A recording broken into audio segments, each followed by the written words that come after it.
Setelah ditetapkan sebagai tersangka, Gubernur Banten Atut Khosyah tidak dapat ditemui. Melalui juru bicaranya, Atut menyatakan siap menempuh langkah hukum untuk selesaikan kasusnya.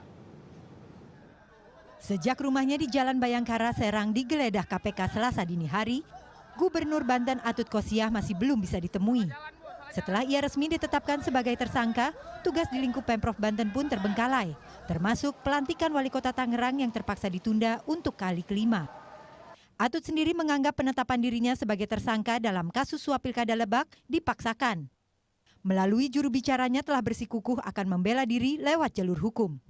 Ada proses hukum, karena proses hukum ya di proses hukum yang berbeda dengan bagaimana KPK yang kita lihat lebih banyak menebar opini, sehingga ini yang sepertinya Ibu Atut merasa sangat keberatan karena Ibu Atut sudah mengikuti proses hukum dan proses hukum dihormati betul oleh Ibu Atut, tapi proses hukum dilalui juga di dalam opini. Ini kan seperti pembunuhan seseorang secara perdata.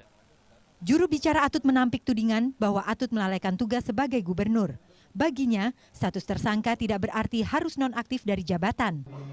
Sebelumnya, Ketua KPK telah menegaskan jika pemberkasan kasus telah siap, seorang tersangka akan segera ditahan. Kita belum melakukan penahanan, itu bukan berarti kita masih mencari alat bukti. Tapi kita masih merampungkan pemberkasan perkara. Karena ketika seseorang sudah ditetapkan sebagai tersangka, maka KPK sudah menemukan lebih dari 2 alat bukti.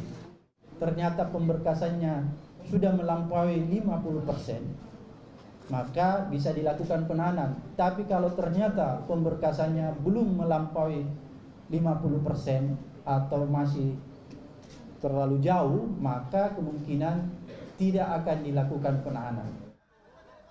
Gubernur Banten Ratu Atut Khosyah diduga terlibat kasus suap terhadap mantan Hakim Konstitusi Akil Mukhtar untuk pemenangan dalam Pilkada Lebak, Banten. Kasus ini telah menyeret adik kandungnya Khairi Wardana sebagai tersangka. Atut juga diduga ikut bertanggung jawab dalam kasus penyelewengan dana pengadaan alat kesehatan di lingkup Provinsi Banten. Pratiwi Kusuma, Yusuf Pamuncak melaporkan untuk NET.